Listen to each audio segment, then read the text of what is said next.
Okay, thanks for tuning in, everyone. I've got another exciting one here. This is the brand new Jjrc Elfie drone. So this is a brand new one, of course, provided by Gearbest.com. I'll have a link in the description down below if you want to pick this up.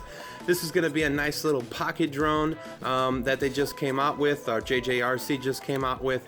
Really kind of going after the design of that new Dobby drone, and there's just a bunch of different selfie drones that are coming out right now. And if you're like me and don't want to or can't spend $400 or $500 on a selfie drone just to have a selfie drone, this might be a nice option for you. So of course this is not a a high-end hobby grade style quadcopter drone. This is a toy, so keep that in mind. You do fly with your phone, and it does give you real-time FPV footage, and it works, and it flies decently well as well. So just looking at the initial build, I like the design of it. It's very clean design. You've got some nice LEDs on the rear, and you've got them on the front, along with an adjustable camera, which is a big plus, so that you can kind of, angle down if you're going to be, you want to take a selfie shot that's kind of high up. Or if you want to do some, kind of more of a straightforward angle on the camera. So that's really awesome selling point for me that you can do that. Now, it's supposedly a 720p camera, although the problem with this is that there is no SD card on this quadcopter. So you're not actually going to be able to record that exact footage from the camera because there's no SD card. It's going to save right onto your phone, the videos and the photos, which is not the worst thing because this is an Elfie selfie drone. So this is meant to be able to take some photos. It saves right onto your phone really easily. At least in my case, I'm using a Samsung Galaxy S7 Edge, and it saves right into my gallery. I can see all the photos and the videos that I've done right on my phone. It's not hidden in some crazy file somewhere deep in the phone like I've had in the past with some quadcopters. So, the quality does get a little bit lessened because it's recorded and saved the Wi-Fi image, which is normally in the kind of the 420 or 480, kind of right in that range usually. But anyways, it is usable, and you can definitely share the images that you get from this quadcopter right, onto your social media if you want to do that, or just share it with friends and family right off of your phone. So getting into the quadcopter design here, it is a really sleek design, like I said, and you can fold these arms out very nicely. So it has a really compact design. This slips right into your pocket very easily, and that's all you have to carry. So you carry this. There's a little battery tray underneath where the LiPo is actually going to sit inside of. The only thing is, if you want to have a little bit more flight times, you will need to carry more batteries and get more batteries. And thus that will take some extra space in your other pockets. But it does come with a pretty decent sized battery, so let's go ahead and take a look at that and show you what else you get. I think I've got more of a kind of a pre-production box. I'm not sure if they're going to be sending these out like this, but it was just plain. So anyways, it just kind of sits in there, and then you have the bottom shelf in here. You're going to have your USB charging cable, so that is nice. That is, of course, a one cell 3.7 volt LiPo, so that's going to have your micro low-C connector. These are nice if you don't have a charger. If you have a hobby grade style, then you want to use that. It's just better. And then you do have your LiPo here. Again, that's a one cell 3.7 volt 500 milliamp LiPo. So it's kind of a long, sleek design. So you're probably going to have to go with getting them from Gearbest. Because most LiPos have more of a square design, a regular form square design instead of this kind of elongated design. So you might have a little bit difficulty trying to find other batteries like this, but nonetheless, these should be pretty cheap. Again, micro low-C connector, and then you do get a full set of spare propellers as well, which is nice in case you damage the other ones. I have been doing quite a bit of crashing with this one.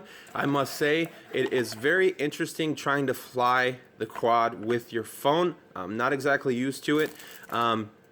because when you're flying, you can't give two stick inputs. It's kind of one stick input, other stick input, one stick input, other stick. So when you have your throttle and your yaw and then your pitch and roll, it's a little odd on the screen trying to fly it, but it does work. You know, you just got to get used to it. That's pretty much it. And that's pretty much all that I got in the box. I got no instructions or anything like that. Anyways, really nice little design. So let's go ahead and take it up for a flight. I'll show you the still images of the photos. Of course, we'll do a flight review and just kind of see how it flies, but this is not going to be a very sporty flyer. It's controlled with your phone. This is a selfie drone. This is to get up in the air, take some photos, take some quick videos, get it back down, and put it in your pocket. So keep that in mind, guys. If you're looking at this one, and gals, if you're looking at this for a toy or for a gift, this is an awesome little package. So let's get right ahead into the flight footage. And all right, we're at the park today with a really exciting one here, the Elfie or selfie drone by Jjrc. So thanks again to Gearbest for sending this to us for review. A couple things I'd like to note on it. There's a couple different apps that you can download that it will work. I did download the Jjrc, the one that looks like this. There's a few of them. I think there's like 3 of them that came up. And then there's also the WIFI Ufo, which also works as well. But we're going to use the Jjrc app. I have already connected it to the Wi-Fi. That's the first thing you want to do on the phone, is connect it to the Wi-Fi, and then you're going to go ahead and launch the app. And once you've launched the app, you can see the image right there on this FPV screen on your phone, and then you have the adjustability of that camera. So let's go ahead and take it up for a flight. Okay, so we're going to go ahead and angle that camera down a little bit, because I'm going to try to see if I can get some selfie shots, since this is a selfie quadcopter. The first thing you want to do on the app is you're going to want to press on, and then you're going to want to put that on there. That's for the altitude hold, which centers the stick.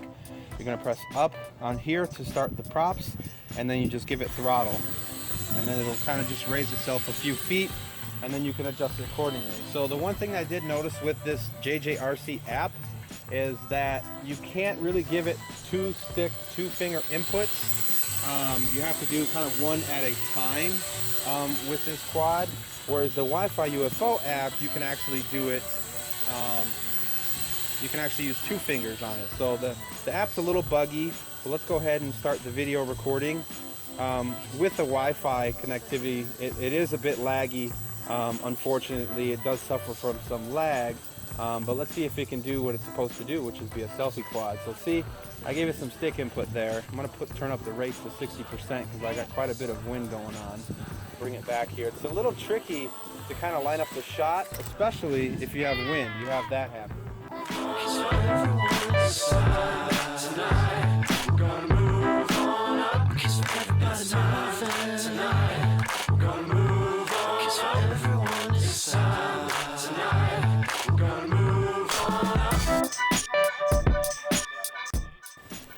Alright, so I had to stop the recording and start again, so let's go ahead and start the recording again and then take it up.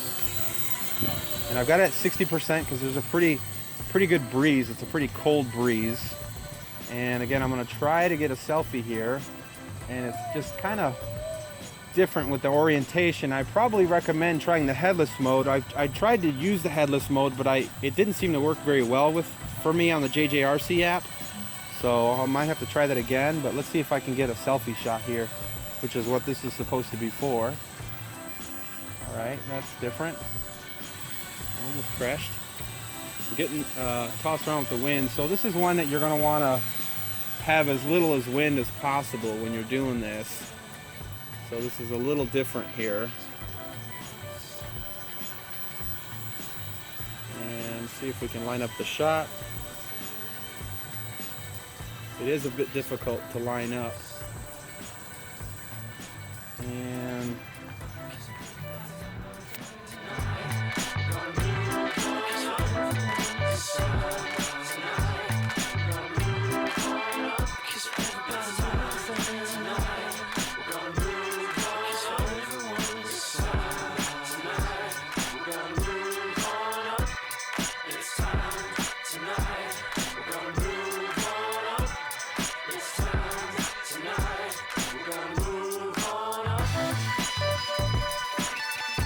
guys, so that was a quick flight of the Jjrc Elfie drone. Almost kind of a failed attempt for me. You know, any bit of wind, I thought the wind would be down enough to be able to do a little bit of flight. It's on and off a little gust, but really not much here at the park. There's a big tree line all around us here, and we're really not getting too much wind. Yeah, not really a great flight. I couldn't really get it to line up. I'm thinking this is definitely going to be for indoor or for zero wind. If you're trying to use this as a selfie drone, you know, the Elfie drone as a selfie drone, keep in mind you're going to want to keep it little to no wind at all with this quadcopter. So keep that in mind. I like the adjustability of the camera on the front. I like that all you have to do is carry your cell phone with you, and you can hook it right up to the Wi-Fi, no problem at all. That's pretty nice. I like the portability of it, but you do have to get extra batteries. I've got some other lipos that I tried and they don't work. I think the discharge rating is just a little bit too low for this quadcopter, so keep that in mind. You're going to want to get the factory setup on there. So overall, I like it, but a little disappointed in the flight characteristics, not really being able to handle the wind, and the Wi-Fi is a bit buggy. So, you know, if you want an Elfie drone or selfie drone for, you know, 50, 60 bucks and something like that, I think they might even be cheaper than that. Pick this one up, try it out. I mean, it's not a ton of money, but it's definitely not, you know, my favorite quadcopter by any means, but it is a nice little package. So anyways, I hope you guys enjoyed the review. If you have any questions, hit me up in the comments as always. And otherwise, this next time, we'll see you on the next one.